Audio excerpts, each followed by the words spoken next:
உலகத்துக்கு மேல உச்சத்துக்கு போகும்போது உலகம் நம்மள பார்க்கணுன்றதுக்காக போக கூடாதுடா. உச்சத்துக்கு போய் நம்ம உலகத்தை பார்க்கணுன்றதுக்காக போகணும். கோயில் கட்டும் போது எல்லா செங்கலும் முந்தி அடிச்சு ஓடி வந்துதான். அதுல முதல்ல வந்த செங்கல் எல்லாமே பவுண்டேஷனுக்கு போயிடுச்சு. கடைசியா வந்த கல்லு தான் கலசத்துக்கு போச்சு. அதனால முதல்ல வரணும்னு அவசியம் இல்ல, கடைசியா வந்தாலும் கலசத்துக்கு மேல யாருன்னா ஞாபகம் வச்சுக்கோ. வாழ்க்கையில கலர் கலரா இருக்கிற மீன் தான் தொட்டில இருக்கணும். சாதாரணமா இருக்கிற மீன் கறி சட்டில தான் இருக்கும். நம்ம கலர் கலரா இருக்கிற மீன் எப்பவுமே தொட்டில இருப்போம். ஓகேயா? எவ்வளவு கஷ்டப்பட்டாலும் எவ்வளவு நாள் ஆனாலும் வெற்றி நம்மள தேடி வரும். கொஞ்சம் நேரமாகும், அவ்வளவுதான்.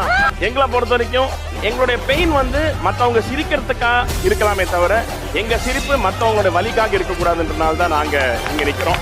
என்னைக்குமே நம்ம நல்லது பண்றோன்ற ஒரு சிந்தனை நம்ம கூட இருந்தா போதும். நம்ம நல்லது செய்யறத கொண்டு போய் சமுத்திரத்துல கொட்டினாலும் என்னைக்கா ஒரு நாள் நம்ம பாலைவனத்துல போகும்போது அது நம்மளுக்கு அருமருந்தா விழும்.